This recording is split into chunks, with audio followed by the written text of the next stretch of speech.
Baik, untuk mempersingkat waktu, mari kita sama-sama mendengarkan penyampaian dari Bapak Kabak Op, Pak Kombes Ahmad Yusuf Afandi terkait perkembangan kasus yang sudah saya sampaikan di depan tadi. Untuk itu, silakan Pak Kabak Op menyampaikan hasil pengembangan ungkap kasus terkait korupsi yang ditangani. Silakan. Terima kasih Bapak Kabak Pendum, Biro Penmas, Divhumas Polri, selaku senior kami. Assalamualaikum warahmatullahi wabarakatuh. Selamat sore, salam sejahtera untuk kita sekalian. Om Swastiastu, Namo Buddhaya, salam kebajikan. Yang terhormat Bapak Kombes Pol RD, Kabak Penum, kemudian Bapak Dani Yulianto, Kapolsek 4 Ditindak, Kurtas Sipil Polri, rekan-rekan penyidik sekalian, serta teman-teman media yang saya cintai dan saya banggakan. Pada kesempatan ini, Kurtas Sipil Polri akan menyampaikan perkembangan penanganan perkara tindak pidana korupsi terkait pemberian fasilitas pembiayaan invoice financing oleh PT Perusahaan Pengelola Aset Persero, berarti BUMN ya, kepada PT Bintang Abadi Sampurna dalam proyek pengadaan batu bara untuk PT PLN Batubara pada periode tahun 2019 sampai dengan tahun 2020. Perkara ini menjadi perhatian serius karena menyangkut pengelolaan dana perusahaan milik negara yang seharusnya digunakan secara profesional, akuntabel, dan berorientasi pada kepentingan publik.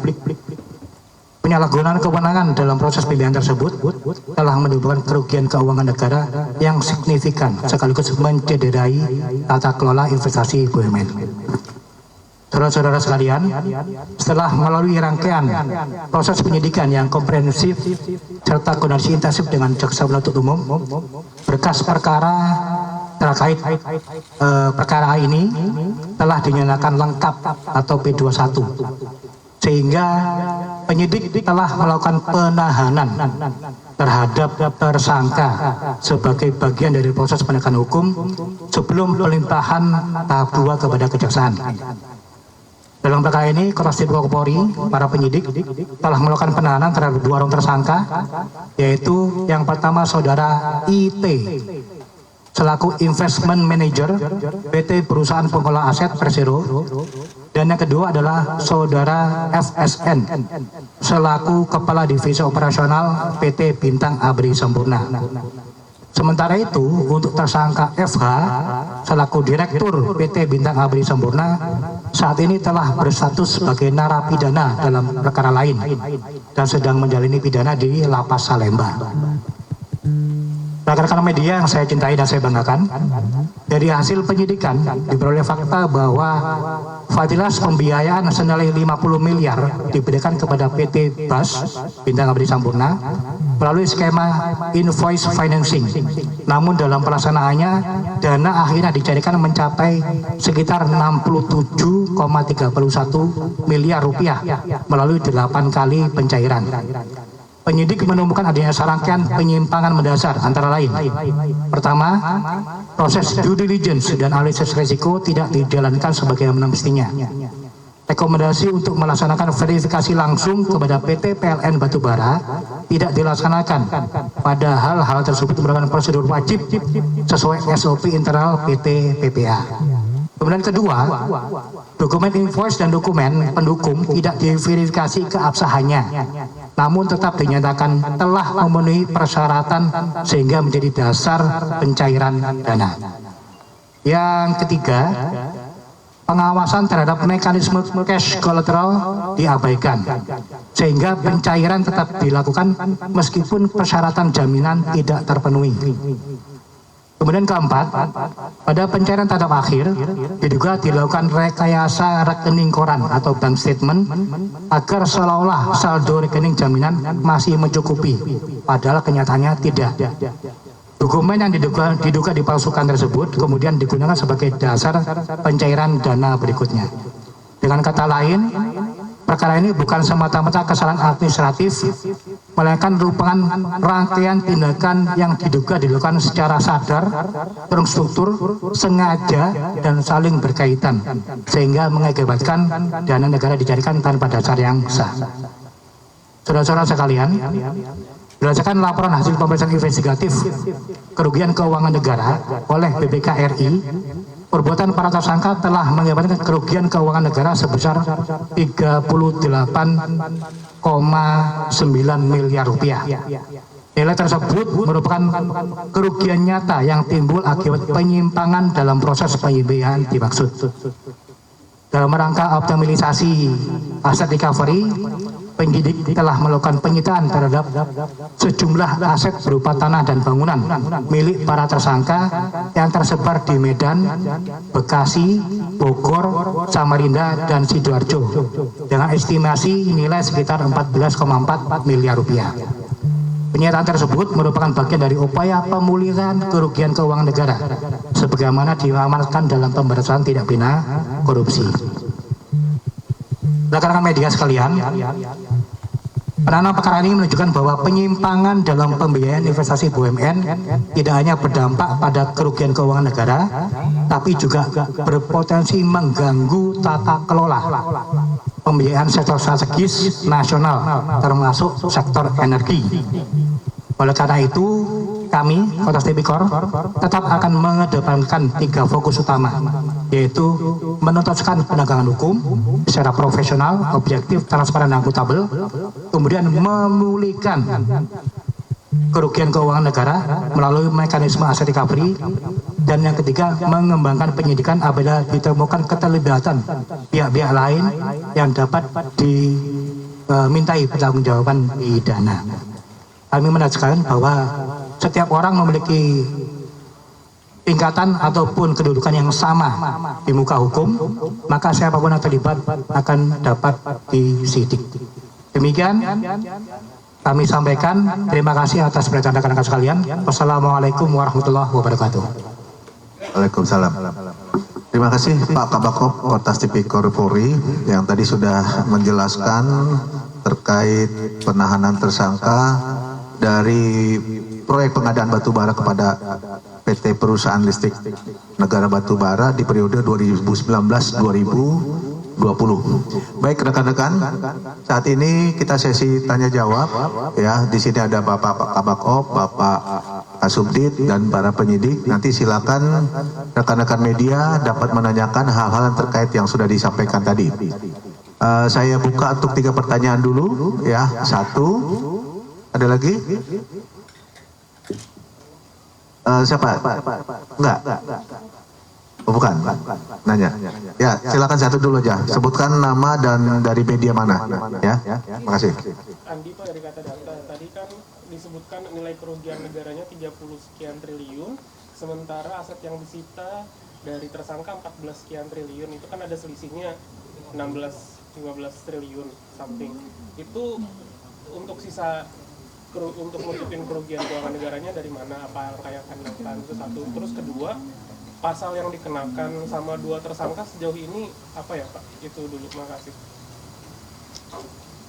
Ya baik, mungkin silakan bisa langsung dijawab. Terima kasih Pak Subdit, silakan. Terima kasih. Jadi untuk dugaan kerugian yang sudah dihitung oleh BPK itu 38,8 miliar. Kemudian aset yang sudah disita itu terdiri dari 7 aset atau kekayaan berupa tanah dan bangunan senilai kurang lebih 14 miliar. Lalu ditanya bagaimana sisanya, itu nanti pada saat di persidangan hakim akan memutus baik dari denda maupun dari aset-aset yang dimiliki, yang masih dimiliki, untuk dapat dilakukan penyitaan dan perampasan guna menutupi kekurangan dari kerugian yang ada. Kalaupun tidak ada, maka akan ditambah dengan hukuman pidana. Demikian. Untuk tadi pasal yang ditanyakan, itu pasal 2 dan pasal 3 Undang-Undang Tipikor terkait dengan adanya penyalahgunaan wewenang maupun pelanggaran hukum sehingga menyebabkan adanya kerugian negara. Demikian. Yang udah dipidana ditambah berarti hukumannya Pak? Mana? Kan tadi ada 3 tersangka, 1 terpidana yang jadi tersangka juga. Betul. Yang terpidana itu ditambah lagi berarti hukumannya? Betul, karena perkaranya tidak terkait dengan perkara tipikor, itu perkara masalah penipuan yang bersangkutan, dan itu disidik juga oleh Bareskrim di tahun 2022. Cukup? Ada lagi teman-teman media? Oke. Sebutkan namanya ya dengan medianya. Yang keras. Dari antara kotanya ini kan sudah P21. Nah itu tuh sejak kapan penyidikannya? Lalu di sini kan ada dugaan dokumen dipalsukan gitu ya Pak. Berarti apakah ada yang menerima suap kah juga di sini seperti apa?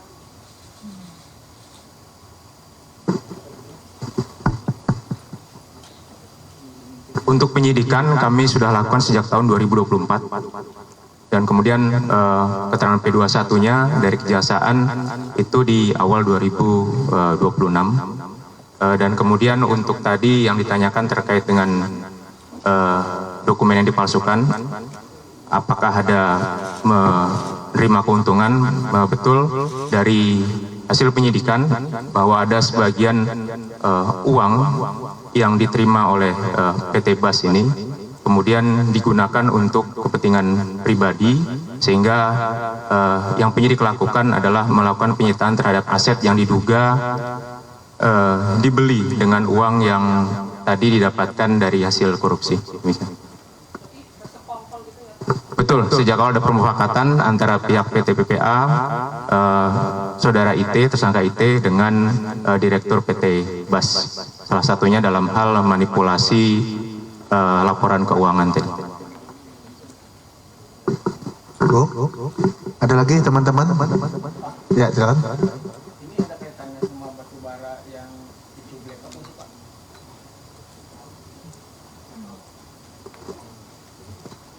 Sudah saya duga pertanyaan itu. Jadi ini tidak ada kaitannya.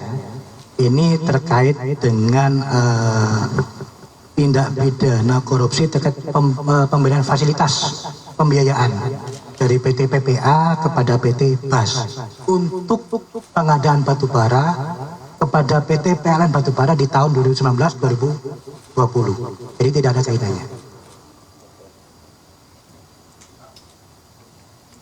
Baik.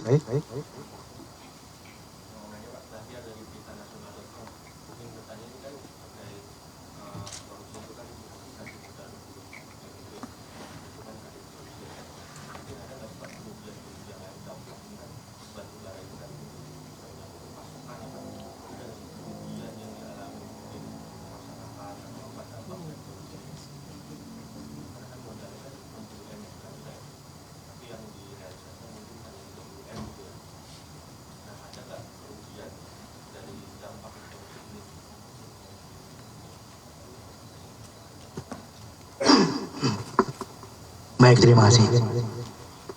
Jadi tentunya BPK itu menghitung berdasarkan nilai kerugian yang real dan nyata. Jadi di sini BPK menyatakan bahwa kerugian keuangan negaranya adalah sekitar 38,8 miliar. Itu kerugian keuangan negara. Jadi BPK menghitung kerugian keuangan negara secara real dan nyata. Jadi kemudian terkait nanti apabila ada misalnya social loss dan lain sebagainya, tentu ada perhitungan-perhitungan kembali. Terima kasih. Belum ada perhitungan kerugian perekonomian negaranya berarti Pak? Bagaimana? Kan kalau di BPKP ada kerugian keuangan negara sama ada kerugian perekonomian negara. Betul. Kedua belum ada berarti? Bukan belum ada. BPK hanya mencatatkan bahwa kerugian keuangan negaranya adalah 38,8 miliar. Ini BPK yang menghitung. Nah, kami penyidik tidak berwenang untuk men-state jumlah kerugian. Kami hanya pada saat awal penyidikan indikasi kerugiannya seperti apa. Itu oke, penyidik. Kami yang menyatakan yang nama state kerugian keuangan negara secara nyata dan pasti real adalah pihak BPK. Demikian, terima kasih. Baik, ada lagi? Pertanyaan di luar terkait ini. Mungkin kalau kalau bisa di masalah ini dulu ya. Ya, yang lain yang terkait dengan kasus ini, silakan.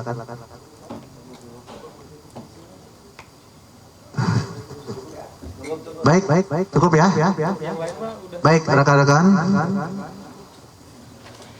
Dalam pengungkapan perkara ini, Kortas Tipikor, ya, ini bentuk nyata ya dalam penegakan hukum sekaligus memberikan pesan kepada seluruh masyarakat bahwa setiap penyalahgunaan kewenangan yang merugikan keuangan negara ini akan diproses secara hukum, ya, secara tegas tanpa pandang bulu. Termasuk dengan yang kita sampaikan saat ini. Untuk Pak Kabak Op, Pak Kasubdit, kemudian para rekan-rekan penyidik, terima kasih atas kehadirannya dalam rangka menyampaikan rilis ungkap kasus ini. Dan teman-teman media, terima kasih juga atas kehadirannya. Ya, sebelum saya akhiri, mungkin sekali lagi, apakah ada yang mau ditanyakan terkait kasus yang ditangani saat ini? Kalau memang tidak ada, sekali lagi saya ucapkan terima kasih atas kehadirannya dan saya akhiri. Billahi taufik wal hidayah. Wassalamualaikum warahmatullahi wabarakatuh.